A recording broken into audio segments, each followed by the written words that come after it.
c'est les coulisses de la petite histoire. Moi, en tout cas, je retiens ça, d'abord parce que je l'ai vécu en partie en tant que journaliste à l'époque, mais c'est même pas là-dessus que j'ai envie de m'attarder. Moi, ce qui m'a intéressé, Agnès Bello, qui malheureusement n'est pas avec nous ce soir, m'a fait parvenir les 2 premiers cahiers de liaison du mouvement, donc 2008-2009. Et finalement, j'en ai tiré de quoi lancer le débat, mais on va aller évidemment au-delà de 2009, puisque c'est un mouvement qui a duré quand même 4 années, ce qui est énorme. De quand Et bien jusqu'à 2012, 2008, voilà, 2008-2012. Hein. Françoise... Non, oui, sans doute. Jusqu'à César. Ouais, jusqu'à César. Voilà. Jusqu'à César, voilà. Ah, qui n'est pas l'empereur, mais un très mauvais tour joué par l'État. Donc 4 années d'un mouvement qui a été lancé comme ça, alors qui s'inscrivait évidemment dans une lutte très longue, comme on a pu le dire des tas de fois. Mais quand même, c'était une espèce de tournant quand même. Il y avait la volonté de marquer le passage et la lutte, de l'inscrire autrement en tout cas dans l'espace public, grâce à des gens auxquels l'activisme était déjà familier. Je pense en particulier à Paul Rollo. Il est avec nous ce soir, Paul ? Voilà, il est là.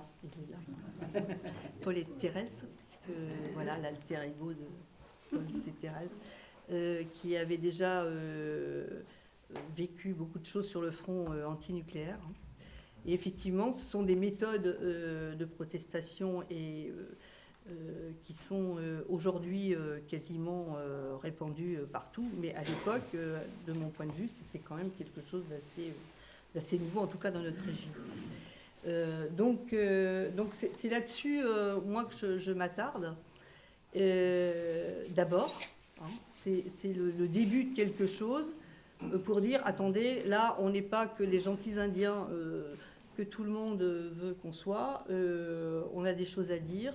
Et on va vous imposer notre point de vue, là, sous le nez, que vous vouliez ou non nous entendre. Voilà.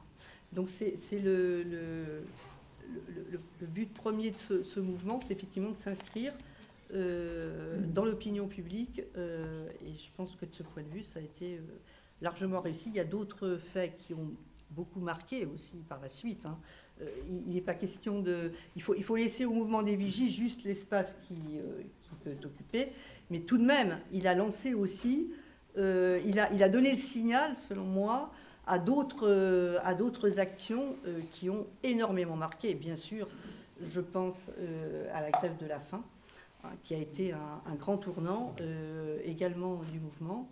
Donc, bon, c'est pas le but d'en parler ce soir, mais tout de même, il faut l'avoir à l'esprit. Je pense que le mouvement des vigies a annoncé d'autres actions plus marquées encore sur le terrain de l'opinion publique. Et ça a été sur le territoire nantais. Et sur le territoire nantais, ce qui était extrêmement important, mais qui a fait gagner aussi au mouvement sa réputation au plan national.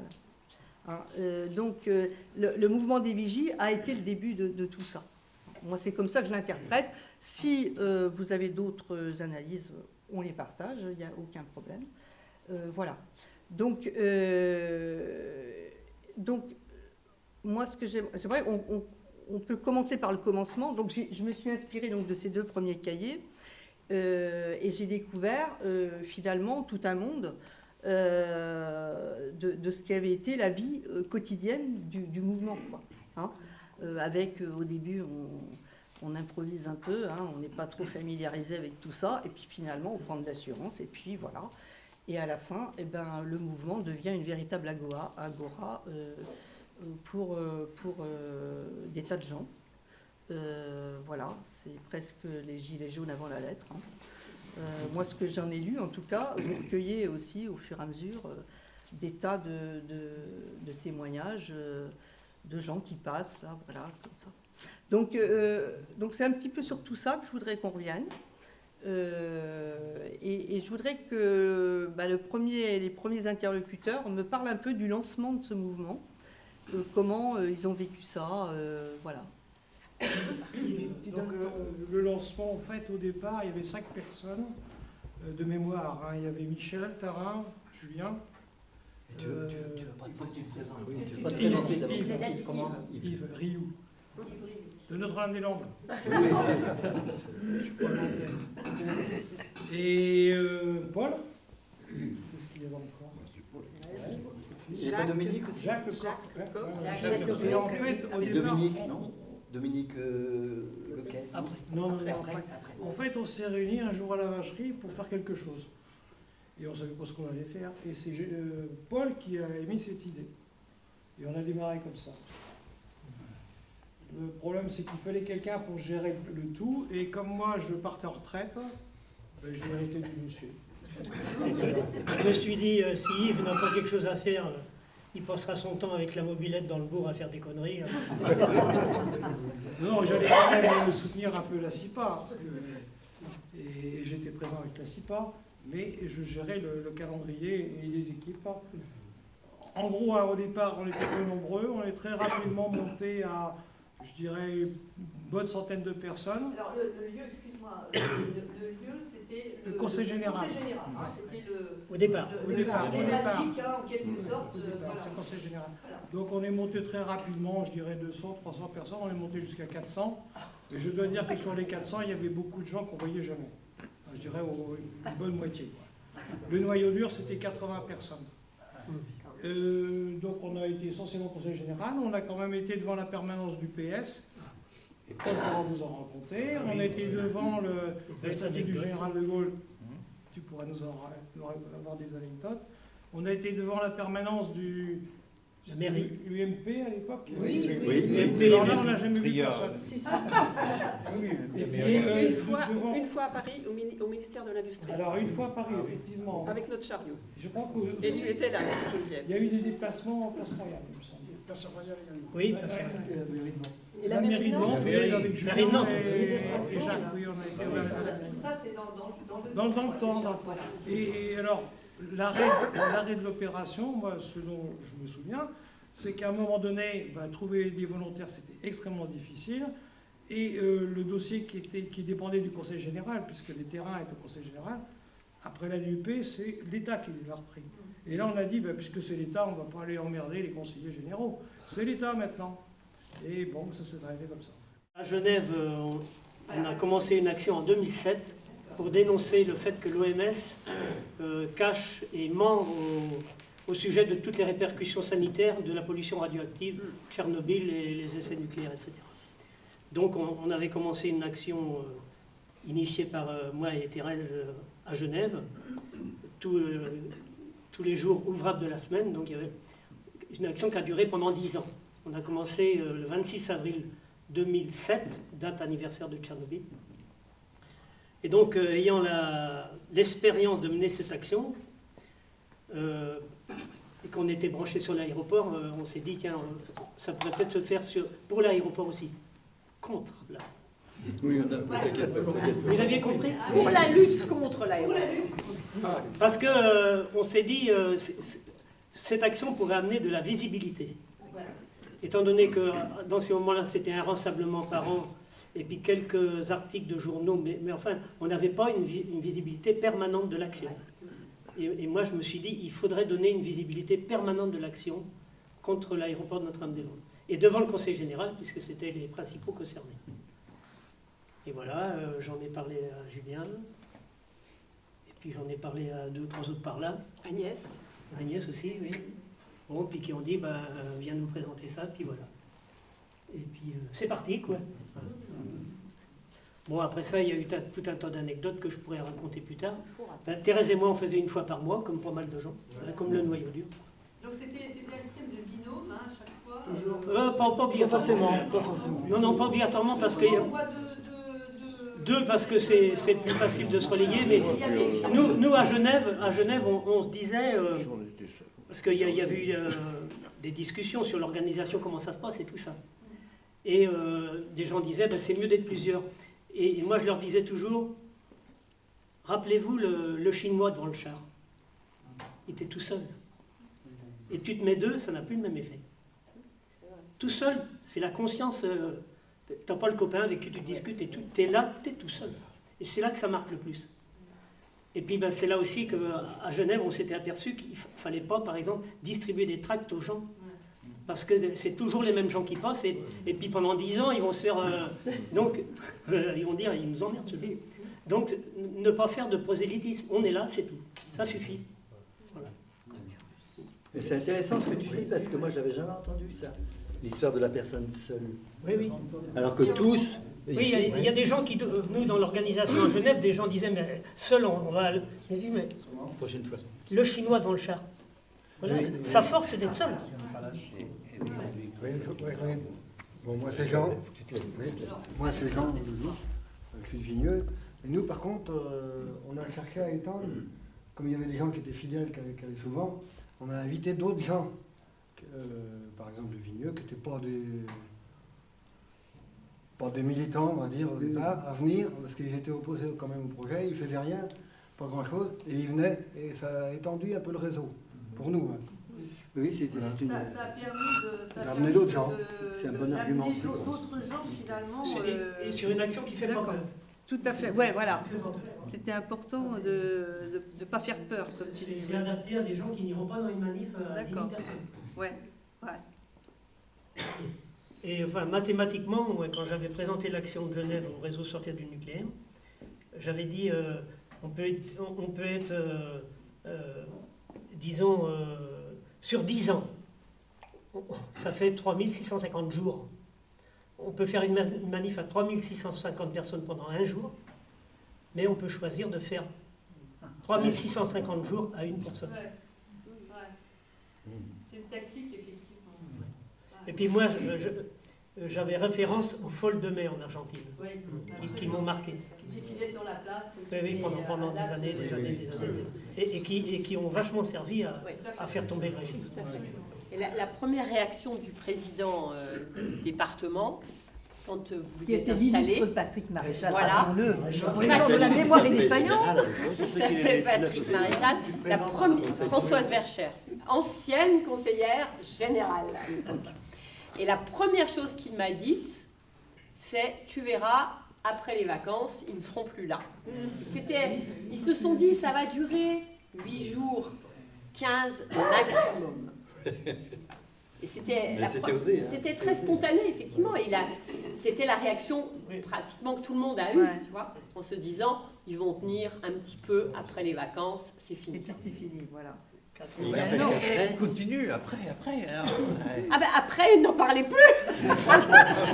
On n'en a plus parlé. Et après, non, seulement ça. Ce qui est intéressant, Il venait serrer la main des gens. Thérèse, pour rajouter à Françoise, on te voyait souvent, tu venais nous saluer, ça Voilà. nous faisait du bien. Oui, c'est vrai. Et nous, on se mettait justement à l'accueil le matin. On venait tout près du... À l'entrée du terrier, à l'entrée du terrier.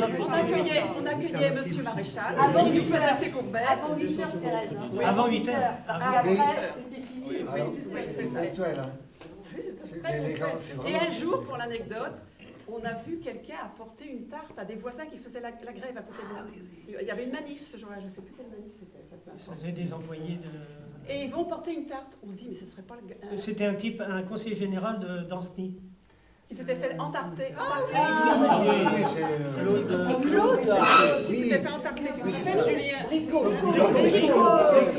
Il a offert une tarte aux grévistes ce jour-là qui était rien à voir avec l'aéroport. On s'est dit, mais ça, ce serait peut-être pour nous. Et de fait, Et nous on a dit, eh, pour nous la tarte c'était sublime. Pas mal. Mais ce qui est intéressant, c'est effectivement de voir ce qui pouvait se produire de l'autre côté de la barrière, parce que vous étiez tous dehors. Il y avait une pression quand même, qu'ils le veuillent ou non. Et là, on voit défiler tous les conseils généraux. Il y a des réunions, il y a des conseils départementaux, il y a des choses comme ça. Et alors, c'est le grand défilé des élus.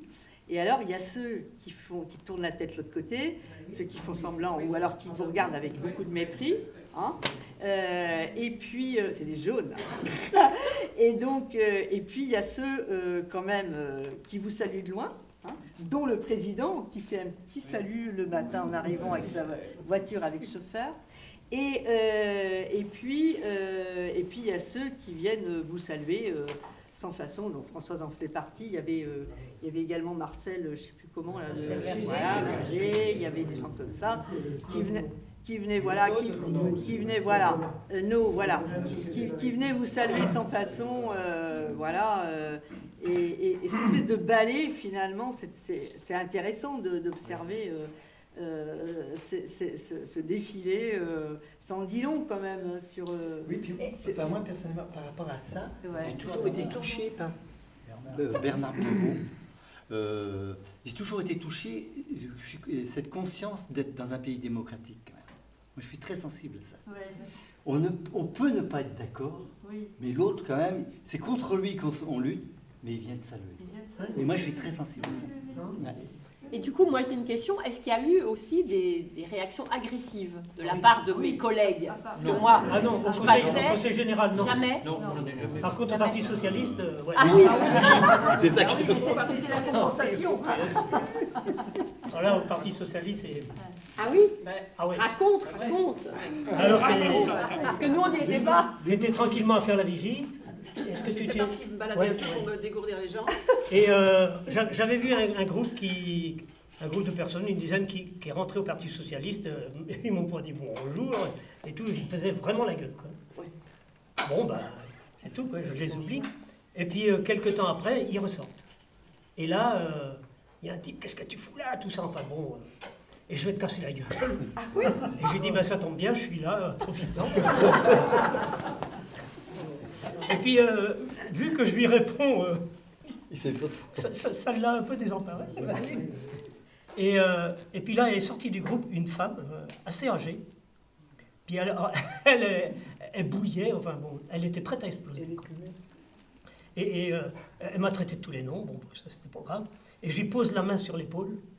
Et là, le mec me dit, touche pas à ma femme. Celui qui avait plus. Touche pas à ma femme. Bon, je touche plus à ta femme. Et puis bon, ça s'est délité comme ça, quoi. Tu n'as pas su qui c'était? Non, c'était des gens du Parti Socialiste. Oui, mais Ouais, des mais non. huiles, Ouais, non. des petites Et huiles. après, mais plusieurs temps après, j'ai revu un de ceux qui étaient les plus enragés, toujours en faisant la vigie, qui m'a dit, vous avez peut-être raison. Ça finit bien. Il n'avait pas osé devant le groupe.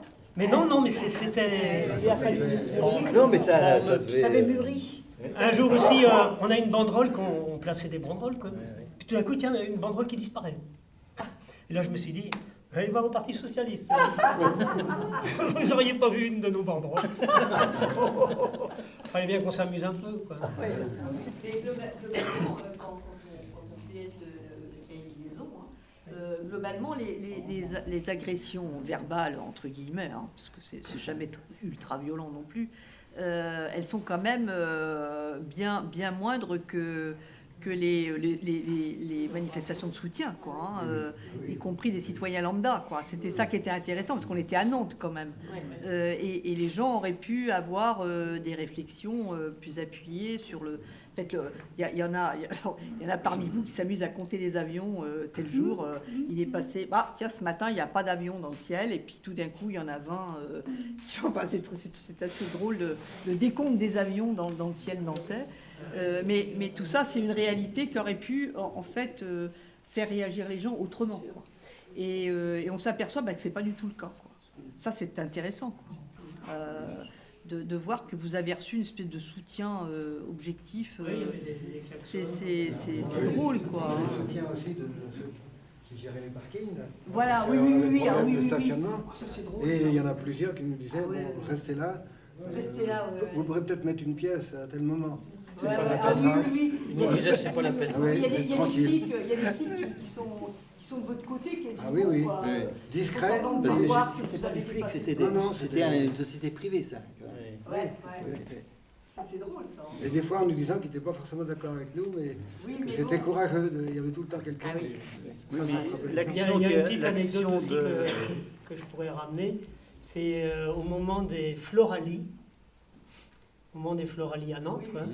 Il y a un groupe de Chinois qui arrivent. Ils avaient les yeux bridés, moi j'ai dit des Chinois. Ça doit être des Chinois. Et dans les Chinois, il y avait Jean-Marc Ayrault. Qui n'avait pas les yeux bridés, lui. Et qui ont pris il devait aller en bateau. Il devait aller en bateau. Et alors, hop, on a couru bien vite à l'embarcadère. Quoi. Et ils étaient à regarder le conseil général dans le bateau. Oui, il regardait. Et Tout d'un coup, on s'est Jean-Marc regardait le conseil général. Et on arrivait, plus de Jean-Marc. Il s'est carapaté et rapidos. Se planquer. Ça, ça nous a fait du bien, ça. Ça nous a On s'amusait comme on pouvait, quoi. Moi, ce que j'ai retenu, comme tu disais, donc Alain Martin, Notre-Dame-des-Landes, j'ai retenu de cette action-là que c'était aussi pour faire connaître le projet d'aéroport, pour justement mettre de l'autre côté les Nantais qui n'avaient pas forcément les bonnes informations. C'est ça qui est de ces fêtes, et ça a permis à toutes celles, tous ceux qui ont participé à ces vigies d'abord d'étoffer leurs arguments et après d'être convaincants, parce que et de plus en plus convaincus, bien sûr. Voilà. Mais voilà, c'est ce que je retiens aussi de cette action-là, qui était vraiment bien pour bien montrer ça aux Nantais, pourquoi est-ce qu'on luttait contre et que pas forcément ce qu'on appelle le phénomène NIMBY parce que c'était chez nous, quoi. Donc ça c'était intéressant. Mais j'ai une anecdote je me souviens, c'était avec Geneviève, une des premières que j'ai faites moi avec Geneviève, et il faisait froid ce jour-là. Et il y a quelqu'un qui est passé devant nous, un passant, qui nous a déposé des croissants. Et il y avait des petits gestes comme ça qui se faisaient, qui étaient très sympathiques. Et c'est vrai que, j'ai de très bons souvenirs. Il faisait froid ce jour-là. On n'avait pas, je ne sais pas si on avait prévu le café ou pas, mais on avait les croissants, toujours bien. Donc voilà, on avait aussi, ça montrait aussi que on était soutenus. Voilà. Les gens ne s'arrêtaient pas forcément à discuter, mais voilà. Ils vous accordaient en fait leur soutien de fait. Sous cette forme-là. Voilà, ce jour-là, c'était sous cette forme-là. D'accord. Donc une autre fois qu'il faisait très froid, non, il faut que je te coupe. Je peux rebondir, je ne sais pas si c'est le même jour que les croissants, Geneviève Le Bouteux. Je ne sais pas si c'est le même jour que les croissants, mais un jour, il y a quelqu'un qui a parlé un petit peu avec nous et est parti en disant « bon courage ». Et ça m'a touchée. Et c'est vrai qu'on était dans des situations difficiles, on avait froid. Et j'y pense très souvent maintenant. Maintenant, souvent, les caissières de supermarché, je leur dis souvent bon courage en partant. Et à chaque fois, je fais le lien, parce que je me rappelle à quel point j'avais été touchée par ce simple petit mot. Il y a des phénomènes d'empathie qu'on perçoit bien, comme ça, effectivement. Parce que vous avez effectivement vécu, tu fais bien d'embrayer là-dessus, parce qu'il y a la phase des hivers, parce que quand le mouvement démarre en fanfare, fort bien, mais après, quand l'hiver arrive, il arrive très tôt. Dans les années 2008-2009, là, c'est assez raide. Et c'est là qu'on mesure, en fait, l'endurance que vous avez acquise rapidement. Parce que c'est pas rien. Il y a, sur le plan un peu drôle, il y a les petites recettes que vous échangez entre vous pour pas avoir trop froid. Le coup des tapis de sol. Alors il y en a un qui fait son petit rapport de la journée et alors il recommande au suivant d'amener un tapis de sol pour avoir moins froid et pouvoir garder effectivement la permanence en plein il y a un temps sibérien, l'erdre derrière, voilà. Ça remontait là. Je ne veux même pas y penser. Mais moi, je me disais toujours, c'est les jours où c'est le plus dur qu'on est le plus efficace. Ah oui.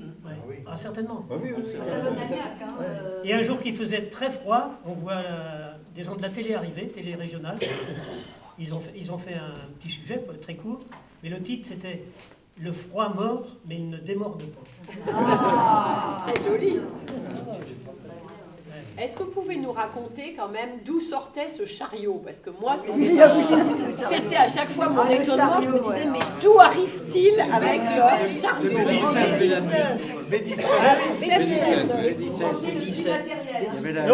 Ça a été un pot qu'on ait le B17 tout près. Parce que s'il avait fallu faire 1 kilomètre avec le chariot... Mais B17, comment vous l'aviez rencontré au début? On connaissait, c'était le garage associatif. Donc on s'est dit, ils vont pas nous refuser, ça va marcher. C'est vrai qu'on fait valoir toutes les ressources quand c'est comme ça. Le premier chariot que j'ai fabriqué avec Julien, c'était à partir d'un caddie de supermarché, qui a dû être volé sans doute, enfin bref, on en parle. Et alors sur le pavé, c'était inroulable, quoi. Donc après... Mais vous aviez de quoi rempli quand même. Ah, c'est n'importe quoi. Ah oui. Et traverser. C'est joli, à côté d'un mouvement comme celui-là, il faut gérer aussi l'intendance. Et ce qui est vraiment dommage, c'est que ce chariot, il est là dans notre camion. On aurait dû l'amener là. Il n'est pas là. Il n'est pas trop tard. Il est dans le camion. Donne la clé ou je le cherche. Il ferme pas la clé, le camion. Alors tu peux pas l'ouvrir. Ça fait remonter les émotions. Ah oui.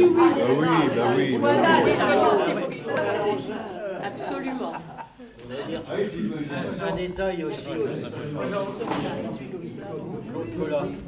Je ne sais pas comment les autres faisaient, mais quand on avait besoin d'aller aux toilettes, Conseil la général. première fois, moi je suis rentré au conseil général, j'ai été voir les dames qui sont à l'accueil, j'aurais dit où sont les toilettes, ils m'ont dit c'est là, bon, ben, je dis c'est bon. Et après, je ne demandais plus rien, j'allais. Voilà. Je ne sais pas comment tout le monde faisait. Oui, mais c'est comme ça aussi. Ah ben, ça, les toilettes, c'est hyper important. Oui, c'est parce qu'on partait de bonne heure le matin quand même. Quand on prenait le tram, on partait tôt, voiture, tram, pour arriver à l'heure. 6h moins le quart. Donc juste avant pour pouvoir garder... Oui. Oui, tu prenais le train. On parlait de train. Du Grand Nord, il partait à 6h moins le quart. Vous arrivez à maîtriser la situation, l'organisation. Cette organisation, elle se met en place au fil des jours, comme ça, avec effectivement... on organise l'aspect matériel, on organise les contacts avec les gens, on organise les pétitions, hein, c'est important la pétition, hein, il faut obtenir le maximum de signatures. Donc ça veut dire qu'il faut engager un contact particulier avec les gens.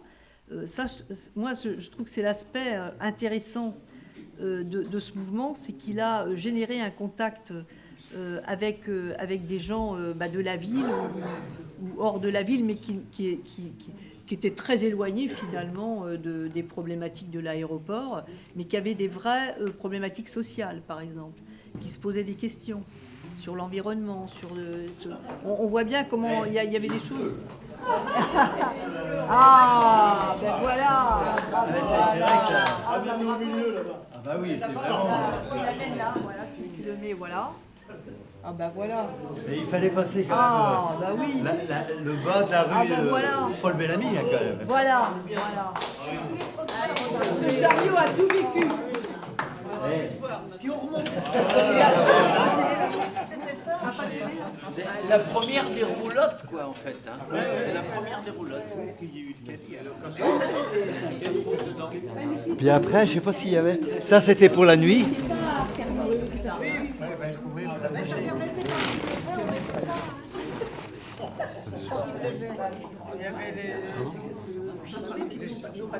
Est-ce qu'il y a des gens qui n'ont pas parlé encore et qui ont des choses à dire? Jacques, alors. Ça, c'était. Moi, je voulais. Alors, Jacques, tu te présentes, Jacques? Voilà, tu mets ça ici, voilà. Allez, Jacques. Oui, Jacques Tétard. Moi, j'en veux à Popol parce que. J'appelle Popol, moi. Mais, t'as le droit. Parce qu'il m'appelait tout le temps, il disait il va pas y avoir grand monde, tu pourrais pas venir. J'étais tout le temps en dessous de zéro moi, quand j'y allais. J'avais l'impression que les vigies, elles avaient tout le temps lieu l'hiver, parce qu'il y avait que l'hiver. C'était pas Yves plutôt que t'appelais? C'est Yves qui s'occupait du planning. Enfin, en tout cas, Non, parce que des fois, il y avait des... Comme on se connaît bien, il y avait des conversations comme ça. On disait, ça va manquer de monde. Mais c'était tout le temps en dessous de zéro, j'y allais. Sans doute qu'ils choisissaient les gars qui étaient un peu gras. Qui avaient de la réserve, quoi. Étant grand moi-même. C'est tout. Hein. Mais c'était des beaux moments parce que on tapait des pieds, c'est sûr, mais il y avait quand même toujours du monde qui passait parce que c'est quand même un lieu de passage. c'est les Et contacts, en fait, et il y avait des contacts tout à fait intéressants. Et bon, on voit défiler des tas de gens. puis quand on voit le résultat, forcément qu'on n'a pas de regret. Incroyable, voilà, et qui ont des opinions parfois un peu farfelues. Fallait passer par là, et, c'était. voilà, ouais, et finalement, tout ça contribue à vous apporter une espèce d'empathie générale qui domine, hein, on le sent bien. Est-ce qu'il y a d'autres goûts? Dans le froid, redites je ne sais pas si vous avez dit la durée des créneaux. C'était des créneaux de combien? 8h, 6h. 8h, 6h, oui. Oui, mais il y avait une relève. 8h, 18h. Non, mais pas pour un. Vous relayez dans la journée. Ceux qui venaient de loin se prenaient souvent la journée. Ah oui, Il y avait des gens qui venaient de Vannes. Hein. Maurice et Anne, ils sont venus. Il y en a eu. De Redon, c'est vrai. Oui, Christophe. Tenir en plein hiver toute la journée, c'était quand même difficile. On voit que ça t'a marqué. Et nous, on était au chaud avec la moquette épaisse. Bah oui, c'est quand même dégueulasse. Hein. C'est pour ça que je me suis présenté au Conseil Général et plus tard, parce que je me dis, c'est quand même un beau boulot, ça. Est-ce qu'il y a d'autres gens là avec qui Nous, Pierre et Jacques, on marchait en couple. Voilà. Mais en fait, c'est très intéressant pour nous de venir. On apprend plein de choses. Parce qu'on ne connaissait pas tout cet historique. Donc nous, on allait chercher la carriole. Il fallait défaire le cadenas. Ça, c'était... Dans le noir. Dans le noir, oui, exactement. Après, on prenait la carriole. Et puis, sur le trottoir, au bas de la rue Paul Bellamy, il ne fallait pas qu'il y ait une roue qui soit sur le goudron et l'autre sur le trottoir, sinon elle manquait de basculer. Jacques la récupérait. Et après, c'est vrai qu'on allait soit dans le Conseil Général, mais le mieux, c'était place Louis XVI. Non, place Royale. Place Royale. Voilà, Royale Louis XVI. Bon, place Royale. Et là, c'est vrai qu'on avait des discussions très intéressantes avec des gens qui étaient pour, qui étaient contre. Mais on parlait du pourquoi on ne voulait pas de Notre-Dame-des-Landes. Pourquoi, donc, on faisait un peu l'historique, ça remontait au général de Gaulle, ça remontait à 50 ans, pour permettre aux avions supersoniques, qui devaient être très nombreux, de se poser à Notre-Dame-des-Landes, et après, les passagers montaient dans d'autres avions, et allaient à vitesse subsonique pour rejoindre les autres aéroports à l'intérieur de l'Europe. Donc, on expliquait. Et là, on avait des discussions vraiment très, très bien. Très bien. Et c'était ce qui nous intéressait. Tous les deux, on y allait. Mais par contre, on ne connaissait pas du tout l'origine. On ne vous connaissait pas. D'ailleurs, moi, je ne vous connais pas. Je vous découvre. Comment voilà. vous êtes inscrit alors Et avec un petit peu... Alors, j'ai une petite anecdote. Parce que, bon, moi, avant, j'étais pour Notre-Dame-des-Landes. J'étais pour. Parce que j'avais un métier, j'étais pompier à Nantes. Oui. Oui, on se connaît. Mais oui, moi, j'ai des enfants qui sont allés avec vos enfants à l'école à Rezé. Mais voilà. Et pour moi, de façon basique, ça va voir un avion qui survole la ville de Nantes, ça présentait des risques. Mais après, quand j'ai su que l'aéroport était classé catégorie 1, l'aéroport le plus sûr, et puis que prendre sa voiture pour Notre-Dame-des-Landes, ça présente des risques également, d'accidents. Voilà, alors que là, d'avoir juste l'aéroport à côté, c'est bien. Donc, voilà. Après, j'ai retourné ma veste. Et là... Quelle année à peu près? Eh ben, à mon départ un petit peu avant mon départ à la retraite, en 2007. Et là, j'ai connu des gars, et on est venu ici, et on s'est fait gazer plein de fois. Et là, par contre, plein de fois, on a poussé les vaches à travers le village, ici. Et je me souviens d'une fois, on discutait bien avec les forces de l'ordre, avec un commandant de police. Puis tout d'un coup, on a eu un gros brouillard de gaz lacrymo. Et là, c'est une histoire qui est relativement correcte. Je peux la raconter? Oui ou non? Après, vous la passerez pas. Mais il y avait parmi nous, on était quelques-uns de Vertou, et là, il y en a ici, mais il n'est pas venu. Et parmi le groupe, il y a un gars, je ne dirais pas son prénom, il s'est fait gazer, il était complètement, il ne pouvait pas... Bon, il restait 10 minutes les yeux fermés, et puis, comme beaucoup de gars un peu de mon âge, bon, il avait un besoin urgent à satisfaire, donc il s'est écarté, il a trouvé un arbre, à peu près à 50-100 mètres, quand il a pu rouvrir les yeux, puis tout d'un coup, on l'entend qui vient vers nous en criant, « Les gars, les gars, les gars !» Je peux le dire? J'ai la bite en feu. J'ai la bite en feu. Parce qu'il s'était fait. Il a plein de gaz lacrymaux. Donc, bon, vous imaginez la suite. Et on avait tous rigolé. Et lui, le premier.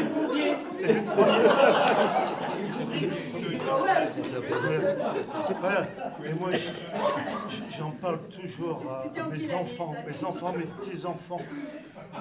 Eh ben, ça m'est difficile. Je pense que c'est à peu près la période où il y a eu des propriétaires qui venaient rencontrer pour vendre leur terrain. C'était à peu près à cette époque-là. Voilà, il y avait l'enquête et puis des gens qui venaient vendre et puis qui passaient dans la... Voilà, c'était la U. Mais c'est pas du tout le rapport avec ça. Voilà. Mais j'arrête pas de la raconter. Ma femme dit, Pierre, surtout, ne dis pas ça. Si tu es là-bas, ne la raconte pas. Bon. Voilà. Merci. Non, mais ce qui est intéressant, c'est de voir que finalement, le mouvement en général, là on est sur les vigies, mais d'une manière générale, la lutte de Notre-Dame-des-Landes a fait retourner leur veste à bien des gens. Il y a ceux qui restent droits dans leurs bottes, hein, toujours aujourd'hui encore, on le voit bien. Mais hormis cela, il y a aussi beaucoup de gens qui ont changé d'avis de ce fait-là, quoi. C'est vrai que raisonnement basique, des avions passés sur une ville, il faut pas. Il faut pas. Moi, vraiment, c'était en tant que pompier, je me disais un avion s'écrase. Voilà. Mais c'est une aberration, puisque sur toutes les villes européennes, les avions. Mais exactement. Mais après, avec la petite charrette, il y avait un petit bouquin, on pouvait feuilleter Gatwick, qui est, moi je le cite un exemple, Gatwick, Dallas, ou par exemple, ou Nice, enfin je sais pas, il y a plein d'endroits où les avions, où les aéroports se trouvent au centre des villes. Voilà. Et c'est vrai que c'est pratique d'avoir l'avion en proximité. Puis on peut se dire qu'à l'avenir, on aura des avions moins en moins bruyants, de moins en moins polluants. Petit à petit, on aura des avions électriques. Donc on est pour l'avenir. Voilà. Bon. Très bien, merci. Bon. Julien, tu voulais dire... Moi, je vais revenir un petit peu au départ, comme disait Maëlle. Julien Durand, Notre-Dame-des-Landes. Voilà. Donc, pour la petite charrette, parce que quand le copain là, il parlait faut rendre quand même à Jacques Lecoq l'histoire du B-19, parce que B-17, parce que lui, il avait des relations là-bas pas mal, de par ses origines ouvrières et puis ses adhésions au PC et tout ça, il a bourlingué un peu partout. C'est dommage qu'il est parti avant de connaître la fin de ce feuilleton. Mais on a été plusieurs fois chercher la charrette avec la remorque. B-17, c'était pas facile d'aller avec la remorque la chercher derrière la voiture pour resserrer les boulons, refaire les roues, parce que tu avais refait les roues, nous on les a remontées ici. Et donc avec Jacques, c'était souvent Yves, il faisait l'ordinateur pour faire le planning, et puis avec Jacques, on était un peu les ouvriers. Mais par contre, c'était pas facile à B17 pour rouler. Les pavés, l'histoire de la pente. Alors quand on avait les petits trous avant, ça c'était le bordel. Mais par contre, ce qui est sûr, c'est que par rapport à tous ceux qui ont été là-bas, c'est quand même, je dis que c'est un exemple de ponctualité. Parmi tous les... Pour l'embauche.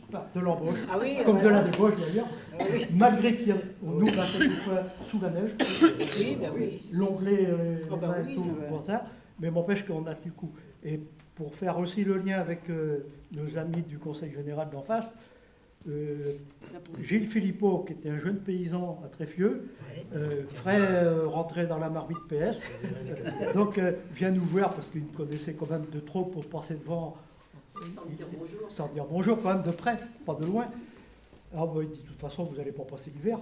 Ça, c'était au mois de novembre. Donc je dis, oh, Gilles, tu me connais, tu connais les paysans comment ils sont. Il dit, je sais, on sait comment on commence, mais on ne sait pas quand on va finir. Mais ce que je peux te dire, c'est que l'hiver, on va certainement le passer. Et puis après, on s'est revus, puis maintenant, on est devenu plus d'une approche plus conviviale. Si on, puisqu'il n'est plus dans la partie. Voilà. Il est resté quand même. Ah oui, il est alors là, je ne vais pas poser la question. Ah, il n'a jamais voté contre, hein, je peux te garantir. Et la prochaine fois, je pourrais lui demander où il en est. Il n'a jamais voté contre. Mais on en a rencontré d'autres qui étaient pour à un moment, au début de la CEPA, qui ne sont pas forcément sur la vigie, mais il y en a un que tout le monde connaît ici. Il serait là, je le dirais pareil, c'est Dominique Le Breton qui était à ce moment-là à la Conf, le président de la Conf. Quand on a fait, avec le premier président, on a fait la foire de Blain, où on avait Michel Huneau qui était là, et puis de Grandchamp, le premier président, Caillot. Et m'empêche que lui, Dominique, il était pour. Ah oui. Oui, à ce moment-là. Ah ben il serait là, il ne se dégonflerait pas. Parce que, et puis au bout de 2 ans, et ben voilà, et puis maintenant il est avec nous. Il est même sur la ZAD. Il est même plus qu'avec nous. Bah, il est avec nous. Et donc il y a quand même eu des évolutions qui sont faites, mais et par contre dans l'aspect de la préparation, on avait tous l'idée, grâce à l'expérience de Genève, c'est qu'il fallait qu'on ait une attitude non provocatrice. C'est-à-dire qu'on jamais on allait distribuer les trains. C'est des gens qui venaient chercher les trains, et ça, tout le monde s'y sont tenus. Et aussi, il y avait l'aspect aussi de dire, eh ben, on n'est qu'à 2, mais qu'est-ce qu'on fait si les flics viennent? Et ce qui s'est passé, c'est que ça fait partie des coulisses, que je n'ai pas honte de le dire. C'est que moi j'ai contacté Robin qui était ARG, parce que Jacques avait de la bouteille, il savait comment il fallait manœuvrer, Jacques Lecoq, il savait comment il fallait manœuvrer. Bon, on ne l'a dit à personne, mais m'empêche qu'on s'est rassuré qu'on leur a dit on restera sur le trottoir, on ne fera pas de manif, on n'ira pas faire de blocage. Et puis ça c'est... on n'a jamais été emmerdés. Ils sont venus nous dire quelquefois bonjour. Et puis on a eu quelquefois des manifs où qu'on a fait venir. Quand on est allé à Paris, Julien, là, il y avait... Oui, mais ça c'est autre chose. Moi, il m'avait toujours dit, Robin m'avait toujours dit, les RG de Paris, c'est pas nous. Parce que là-bas, s'il y a Il nous suivait jusque dans les chiottes, quasiment. S'il y a une fausse manœuvre à Paris, ils sortent tout de suite. Non, mais c'est vrai, il nous suivait. Bon, mais bon, m'empêche que ça s'est bien passé tout le temps, qu'il n'y a jamais eu de problème, et que, bon, bah, moi j'appelle pas ça de la collaboration policière, hein, moi j'avais soin de tous ceux qui venaient là-bas, qu'ils n'étaient pas emmerdés pour qu'ils n'aient pas la trouille de revenir. Voilà. Et on voit comment ça se passe pour les manifs.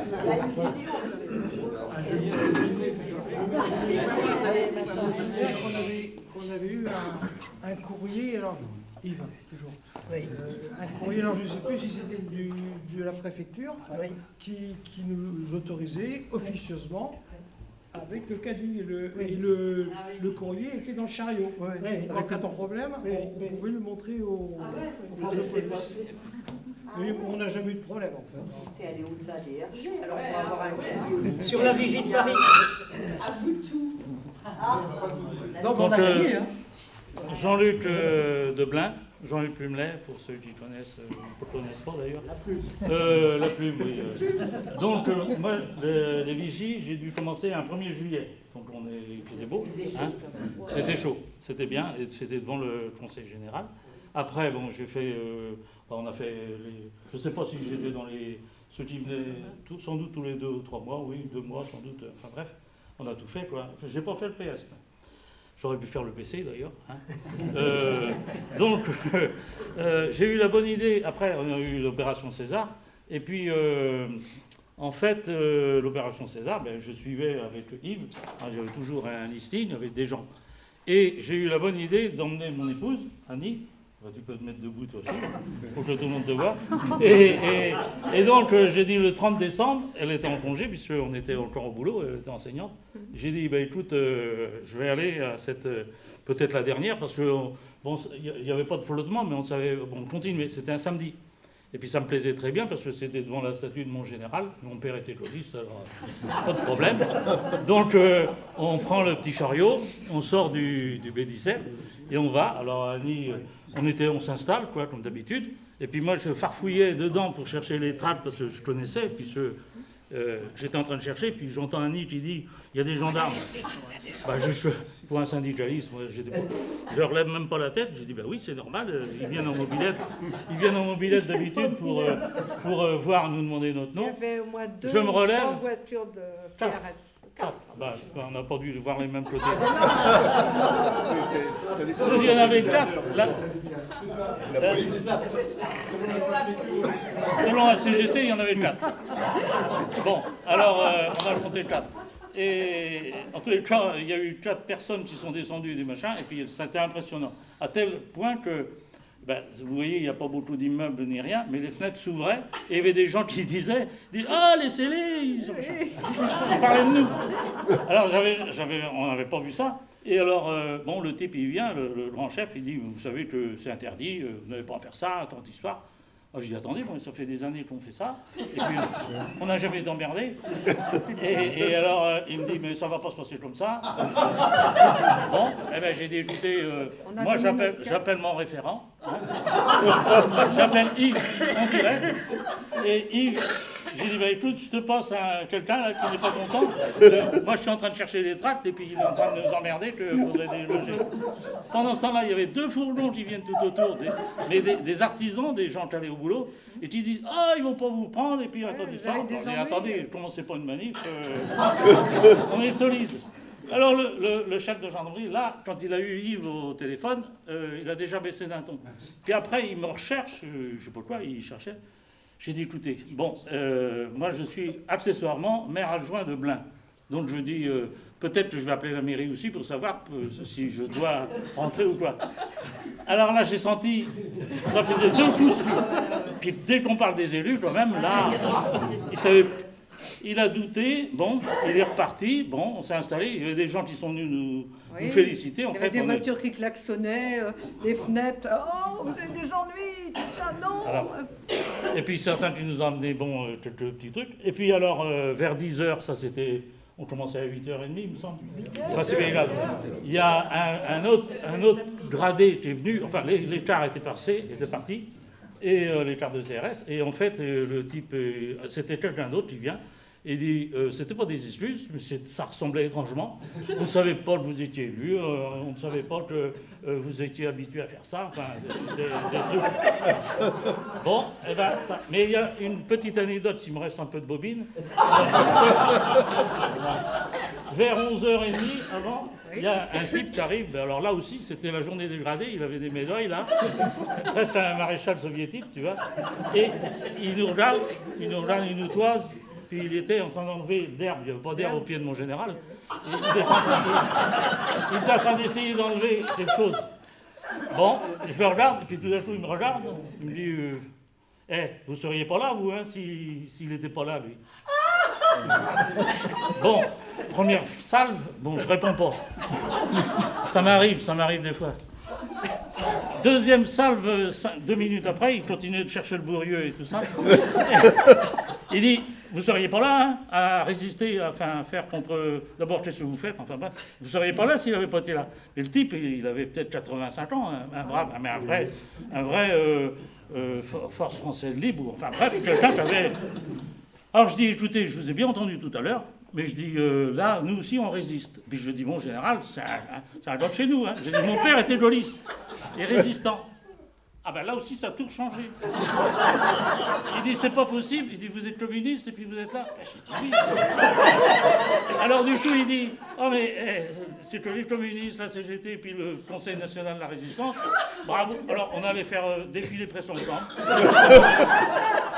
Et en plus, Et en plus, on pense que c'était l'une des dernières, si j'ai bien compris, le 30 décembre 2012, un samedi, ça devait être l'une des dernières. En fait,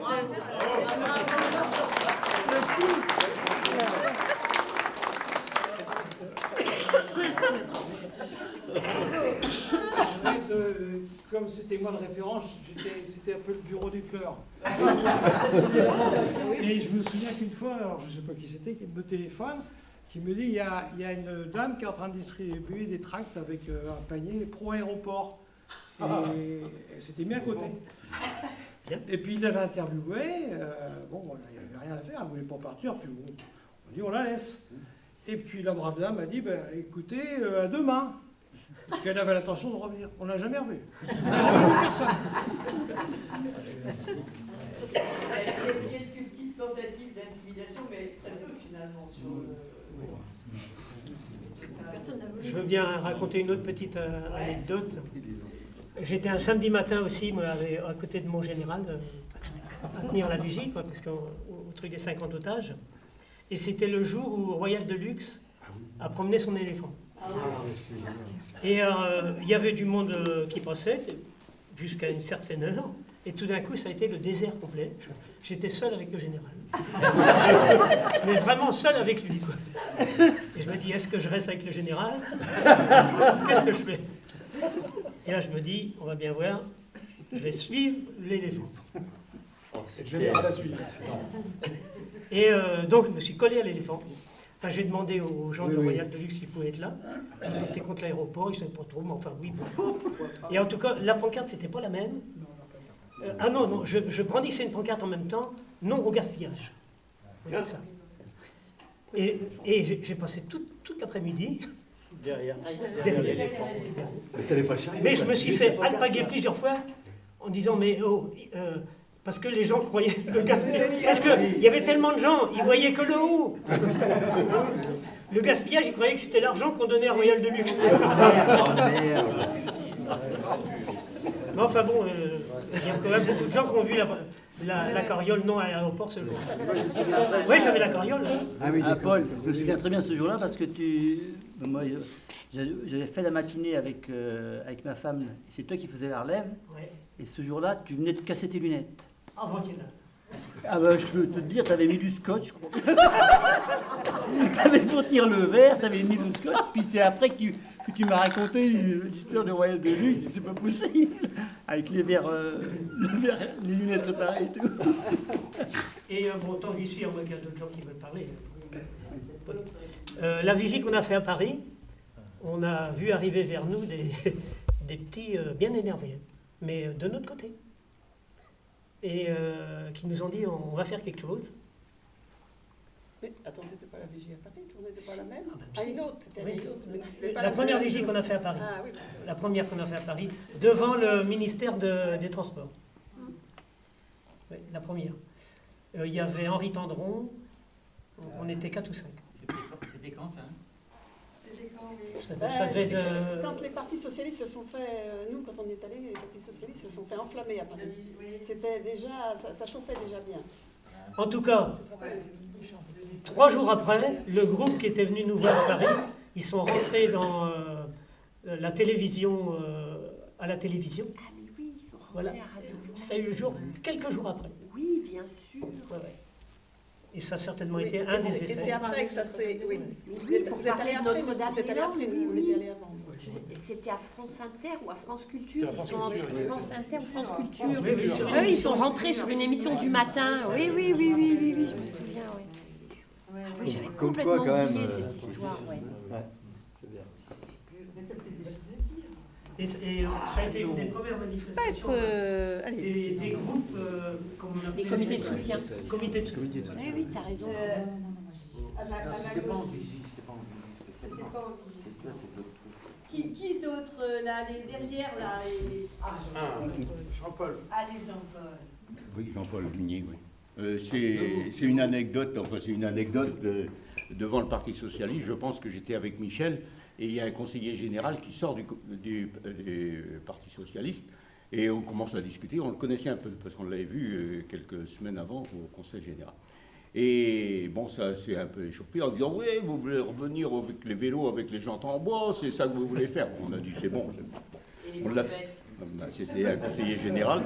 Et on l'avait vu quelques semaines avant, quand on avait été présenté la piste parallèle, pas parallèle, perpendiculaire. Il y avait Michel, il y avait Pierre et tout ça. Et il nous avait dit... oui, bah vous savez, hein, quand on parle de l'aéroport, il faut prendre de la hauteur. Ah oui.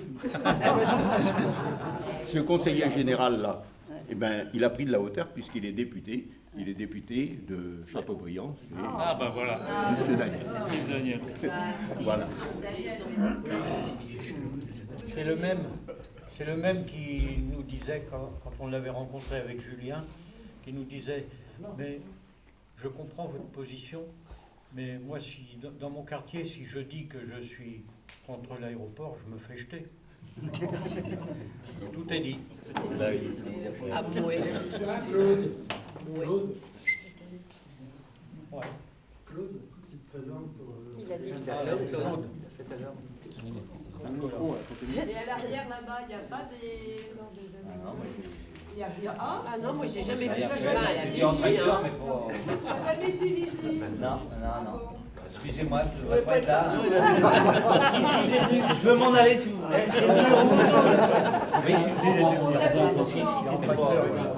Il était venu une fois en tracteur aussi. En moto en tracteur, tout le monde n'a pas été en moto en tracteur. Ah non. Allez Bernard, il y a Bernard. Ben, moi j'étais très fier, on a fait une journée avec donc Agnès et tous nos enfants. Et j'étais très fier de ça, de les avoir tous emmenés. On a passé la journée. Et c'était... Oui, ben oui, bien sûr. Oui, puis ils avaient quand même, ils avaient 25 ans, quoi. Mais de passer la relève quelque part, j'étais assez fier de ça, oui. J'ai une photo, je pensais en amener une ce soir, mais je n'ai pas eu le temps. Mais je me rappelle du froid aussi, quand même. Je veux bien redire, parce que quand on faisait la vigie, ça permettait d'avoir des rencontres. Et un jour, j'étais à faire la vigie avec Thierry. Thierry, je ne connaissais pas du tout, donc on se parle, on se cause, d'où tu viens et tout ça. Et puis, on s'est aperçu que après 68, on était ensemble, on parlait des marauds et on racontait de ce qu'on avait vécu. Enfin, voilà, ça permet de faire des rencontres. Ah oui. Des vocations. Voilà. Qu'est-ce qui vous reste finalement de tout ça aujourd'hui, quand on voit effectivement, on dit il y a un retour du collectif et puis en même temps on dit finalement il y a toujours une domination de l'individualisme, etc. Je veux dire, comment vous réagissez à ça? On voit se manifester aujourd'hui des tas de courants sur le plan social, et à commencer par les Gilets jaunes, mais pas que. En fait, est-ce que vous voyez comme des précurseurs de ces mouvements qu'on observe aujourd'hui, ou est-ce que vous pensez que c'est un moment à part de l'histoire, de votre histoire et de l'histoire locale? Comment vous voyez ça aujourd'hui? Moi, je pense que ça nous sort des appareils. Ça nous sort des appareils. Ça sort des Ben appareils. oui, là, c'était quand même la base, Ouais. même s'il y avait plein de militants. Mais maintenant, on voit aussi beaucoup d'actions où les gens, comme les Gilets jaunes, mais d'autres aussi. Ils sortent des marges, en fait. Qu'il ne faut pas attendre, parce que quand je vois que le PS, là, nantais, que le PS dit encore, finalement, il faudrait un aéroport. Il y avait encore un article il n'y a pas longtemps. Oui, tout à fait. Moi, j'ai rencontré... On reparle de la nouvelle aéroport. J'ai rencontré un copain qui est au PS, qui on ne s'est pas vu pendant 6-7 ans, parce qu'il ne voulait pas qu'on se rencontre, parce qu'on allait s'engueuler. Ouais. Mais le problème, c'est qu'il n'a pas lancé un iota. Il est toujours au PS, mais il pourrait être ailleurs. Mais il a dit, je comprends, et dans votre position, j'aurais sans doute été contre. Mais je dis, t'as rien compris. Mais j'espère qu'on va manger ensemble. Mais il n'a rien compris, il reste fidèle. On dit, il faut un aéroport, tu comprends. Les avions qui sont au-dessus de chez moi, ils sont à Haute-Goulaine. Ils passent chez moi, moi j'aurais réagi comme vous. Mais c'est pas ça qu'on posait comme question. On posait aussi Notre-Dame-des-Landes, mais on posait aussi... Est-ce que vous mesurez quand même que vous vous avez fait un acte de résistance sur la durée, quoi, qui est quand même relativement exceptionnel. 4 années à tenir comme ça à tour de rôle, et puis plus les manifestations qu'il pouvait y avoir ici ou là, etc. Un peu sur tous les fronts, quoi. C'est quelque chose C'était une d'énorme. action dans un mouvement global.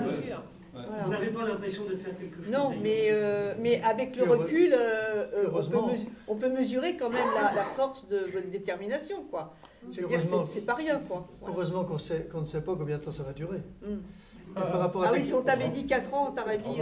Je ne sais pas, mais par rapport à ta question précédente, moi, je suis étonné des résistances aujourd'hui, parce qu'il y a une personne que j'ai rencontrée récemment qui était pour l'aéroport, et puis qui contestait notre opposition. Et aujourd'hui, elle dit « je vous comprends mieux, parce que moi je suis contre le projet de Bretignolles-sur-Mer ».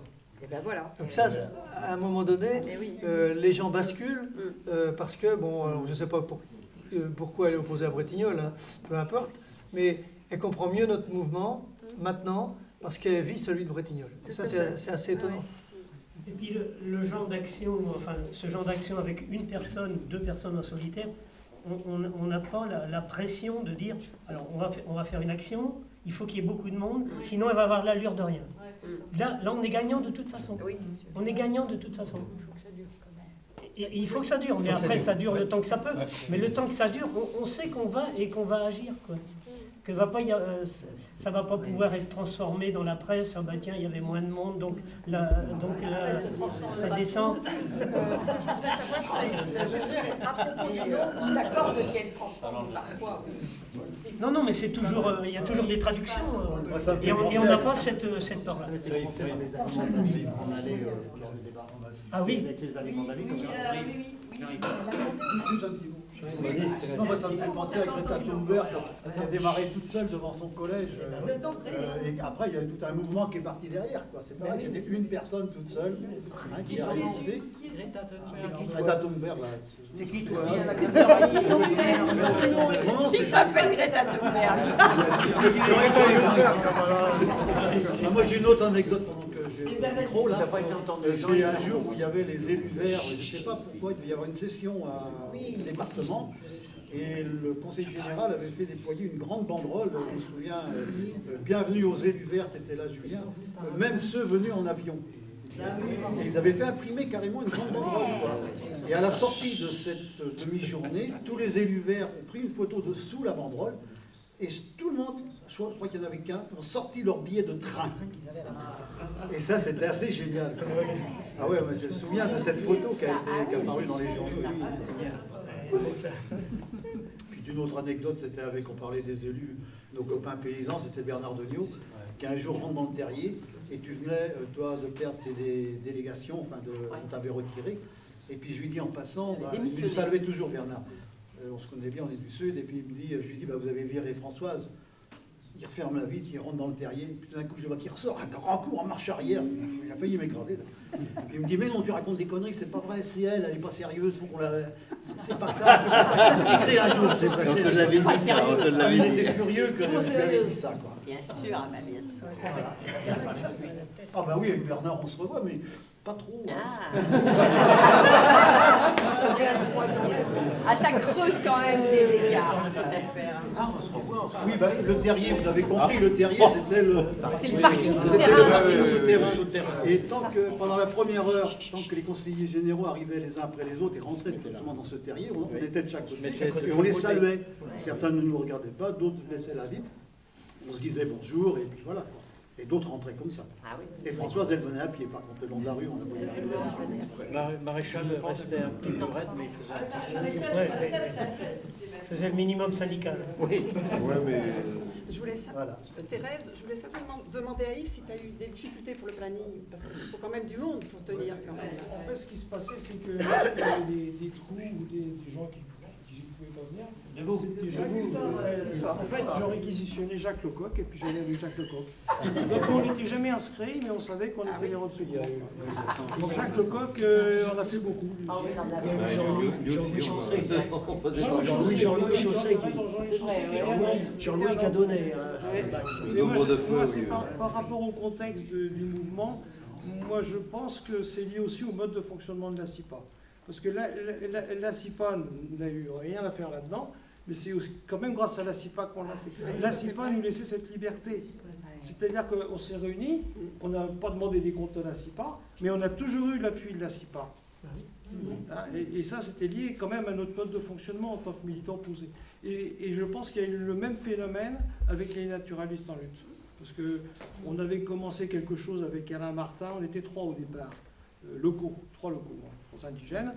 On avait fait un petit document, et puis l'affaire a grossi, quoi. Et c'est pareil, c'est aussi grâce à la CIPA, parce que s'il n'y avait pas eu la CIPA, les naturalistes qui ont beaucoup apporté par rapport au dossier, ils n'auraient jamais existé. D'ailleurs, pour rajouter à ce que tu dis, Yves, de temps en temps, on avait des réunions avec Julien, avec Agnès. Oui. On avait toujours le contact. On faisait des bilans, quoi. Une fois par an, on avait une réunion. Plus que ça. Non, une assemblée générale par an. Oui, mais plus que ça, quelquefois avec Agnès, on se voyait. Au début, il y avait plus de réunions. Il fallait quelquefois accorder les violons. Oui, c'est ça. Oui, mais il n'y avait pas de problème. Et on avait cette liberté, quoi. Discuter sur les phrases qu'on allait écrire sur les chasubles. Ah oui, c'est oui, les mots. Mais c'était important. Mais, Michel me rappelait que finalement, cette action aussi, il y a eu un antécédent dans la lutte contre le Carnet, contre la centrale nucléaire du Carnet. Chez nous, on avait Jean de Bodinière, qui était le président du comité d'information nucléaire. Et quand il y a eu l'accident de Tchernobyl, la centrale s'était bien engagée, quoi. On lui avait demandé un rendez-vous. On lui avait demandé un débat contradictoire à Jean de Bodinière sur le nucléaire. Il nous avait dit oui, comme ça, mais pour la date après, c'était quasiment impossible. Hein, parce que, vu qui on allait mettre en face de lui, il aurait pu à la rigueur nous dire au niveau nucléaire qu'est-ce qu'il buvait aux soirées d'organisation, mais c'est tout. Enfin bref. Non, mais c'est vrai, Jean de Bodinière était bien gentil. Et on s'était posé la question, comment lui mettre la pression? Comment lui mettre la pression bien comme il faut? Et on a décidé d'aller lui déposer tous les jours devant la porte de sa mairie, à Dreyféac, 1 litre de lait, des légumes, un pot de terre, et puis on collait toujours la même affiche sur sa porte de sa mairie, les aliments de la vie, ça s'appelait. Quand on n'aura plus tous ces trucs-là, qu'on ne pourra plus manger, bon, en gros c'était ça, quoi. Et donc on a commencé 2 ou 3 jours après l'accident de Tchernobyl, et ça a duré jusqu'au mois d'octobre. Non, ça a duré un an. Ah non, mois d'octobre. Non, je me rappelle. Mais à la fin, il n'en pouvait plus. Parce qu'on avait convenu entre nous... Dans les réunions publiques aussi. Oui.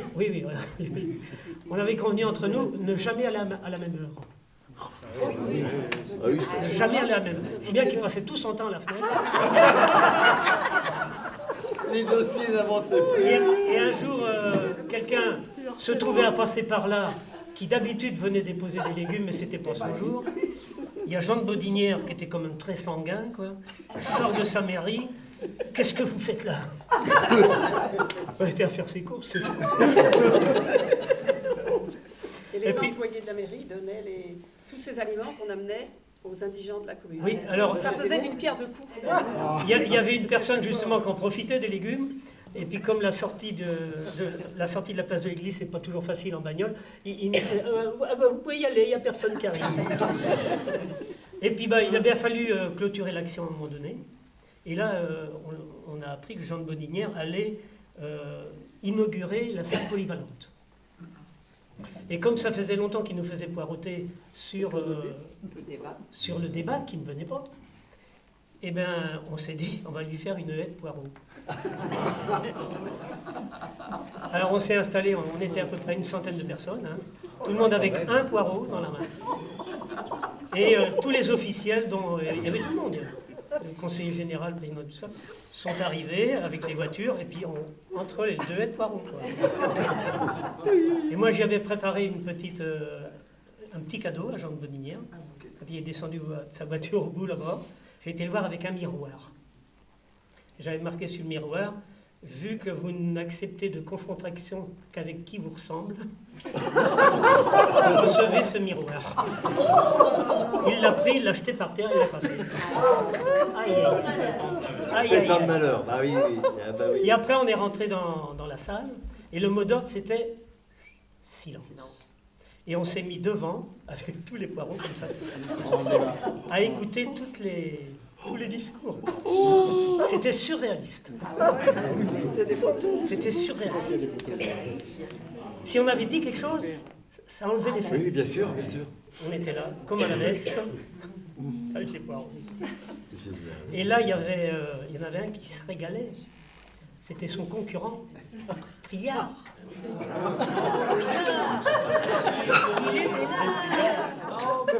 Il était là, André. Mon Jeannot t'en prend plein la tronche. Je suis content. Ils se font pas de cadeau.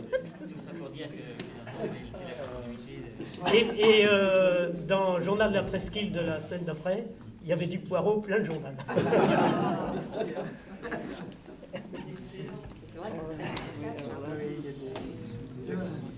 Eh oui.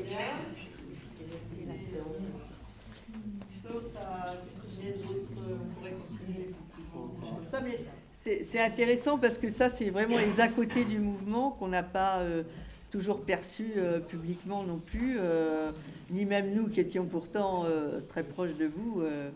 Mais c'est des petites choses, c'est l'écume du mouvement là qu'on n'a pas saisi forcément, hein. D'abord parce que vous ne songiez pas à nous le raconter, mais je trouve que c'est intéressant parce que ça fait ressortir aussi la caractéristique de votre mouvement, quoi. Mine de rien, ces petites choses qui ont l'air de rien comme ça. Ça en dit très très long finalement sur la lutte que vous avez menée. Ça explique aussi pourquoi on a duré si longtemps. Oui, c'est parce qu'il y avait aussi ce bon côté humain, chaleureux, avec des anecdotes, Drôle. soutien. Et heureusement qu'on a ri. Heureusement qu'on a ri pendant toutes ces années. Il n'y a pas de calcul, il n'y a pas de tactique, comme on peut l'observer dans le mouvement. Effectivement, c'est quelque chose d'assez profond finalement. On se retrouvait très libre. Voilà. C'est ce que j'appréciais. Parce qu'on ne connaissait personne du mouvement. Vous ne connaissez pas. Je ne connaissais pas. Jacques, on avait tous les deux, on était libres. On allait chercher la charrette. Et puis après. Et les rois du pétrole. Ça change ta vie, la charrette. Non, mais c'était très agréable. Parce que justement, on n'avait pas de contraintes. On était libres, on était convaincus de l'inutilité de ce projet inutile. Donc, et après, on rencontrait les gens et on était libre. Ça, c'est ça qui est fort. C'était formidable. Voilà. Mais je trouve que l'affiche, la dernière affiche qui a été faite sur une victoire citoyenne et populaire, moi je l'ai fait éditer en drapeau. Je me suis baladé en Roumanie avec Jean-Yves parce que je trouve que c'est ça la lutte.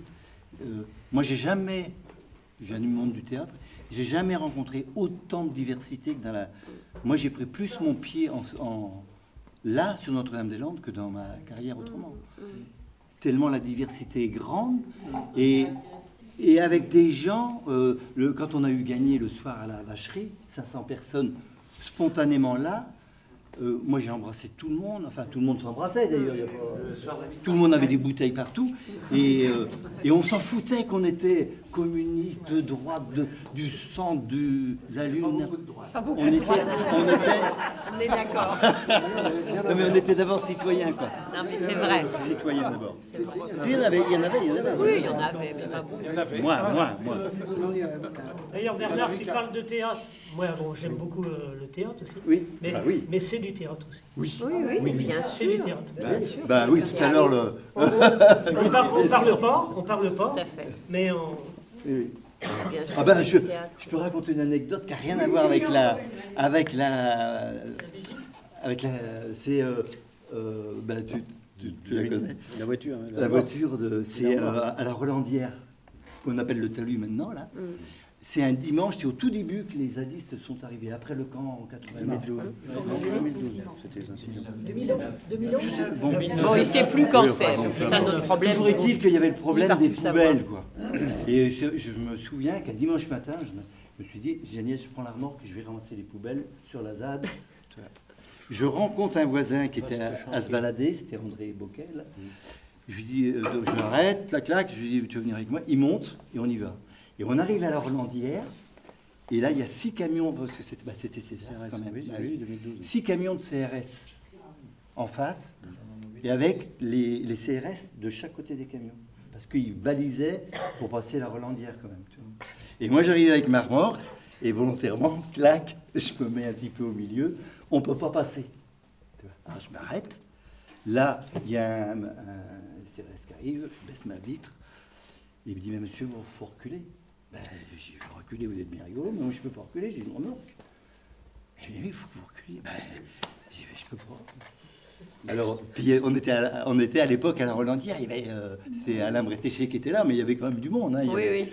Donc les CRS, ils n'étaient pas en force. Hein, je vais dire que. Alors bon, ça dure. Puis au bout d'un moment, il y a le chef qui arrive, forcément. Au moment où le chef arrive. Bonjour monsieur. Voilà. Écoutez monsieur, il faudrait que vous reculiez là, vous savez, parce que là, il faut que. J'ai dit, oui, mais c'est pas moi, c'est pas que je veux pas reculer, mais, c'est que tu savais pas. Tu lui as dit, je sais pas reculer. Avec une remorque, bah oui. Non, mais pas au début. Au début, je lui dis, mais il y a la remorque. Oui. Puis au bout d'un moment, il dit, faut reculer. Mais je dis, mais moi, je sais pas reculer. Alors et puis je descends de la voiture, mais je dis, vous pouvez la reculer peut-être. Mais monsieur, je n'ai pas le droit de conduire votre voiture. Comment on va faire? Je vais vous la vendre. Comment on va faire? Et alors tout le monde était plié de rire partout, quoi. Et alors, bon. Alors, pour quand même la petite histoire, sachez que j'ai 6 remorques et que dans le métier du théâtre, j'ai toujours travaillé des remorques. Je sais faire des créneaux avec des remorques, c'est ça. Ouais. Alors, au bout d'un moment, il y a quand même un jeune CRS qui dit, mais on peut peut-être la démonter. Ah bah je dis oui, on peut la décrocher. Oui. Bah oui. Ça, on l'a décroché. Ils l'ont reculé. On l'a rentré à la Rolandière. Mais ça a duré, sans déconner, une demi-heure, quoi. Et alors tout le monde était plié de rire. Enfin, on ne le montrait pas, hein. Sérieux. Oui, bien. Et ça, c'était du théâtre, par contre. Là, j'étais très conscient de ce que je faisais. Moi, je voudrais juste rappeler un truc. Vous avez certainement eu cette expérience. Ça n'a rien à voir avec la vigie, mais aujourd'hui, quand on voyage n'importe où en France ou même à l'étranger, on nous demande souvent de quelle région êtes-vous. Moi, je réponds toujours, je suis de Notre-Dame-des-Landes. Alors, vous avez dû faire cette expérience-là, c'est formidable. Les gens disent, ah bon, alors comment ça se passe? Professionnellement, moi, je ne dis pas que je suis à Vigneux, je dis que je suis près de Notre-Dame-des-Landes. Ça parle quand tu parles des gens de l'extérieur. Vigneux, ils ne connaissent pas.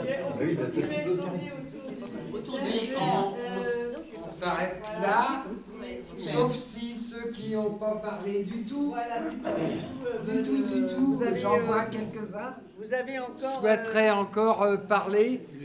Allez, Lucien. C'était à la fin de l'opération César, c'est pas la vigie. Et les CRS s'ennuyaient sérieusement aux Ardillères. Et je passe là avec un paquet de badges et d'autocollants à l'arrière de la voiture. Et il y a un CRS qui m'a demandé un souvenir. Alors j'ai dit d'accord, mais c'est 1 euro. Eh bien, j'ai vendu, je ne sais plus si c'est un badge ou un autocollant, mais enfin, j'ai vendu un truc. Un CRS qui était là. Et une autre anecdote aussi des Ardillères. J'avais ma maman qui était hospitalisée à la Pâquelais, momentanément. Et quand j'arrivais aux Ardillères, je faisais un petit peu exprès de passer par les Ardillères pour aller la voir. Et il me demandait à chaque fois où j'allais, je dis je vais voir ma maman. Elle est sur la ZAD. Elle est sur la ZAD, oui.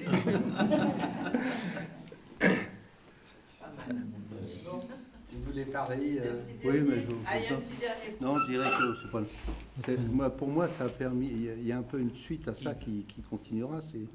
Ça a lancé aussi un débat de futur sur l'artificialisation des sols, etc.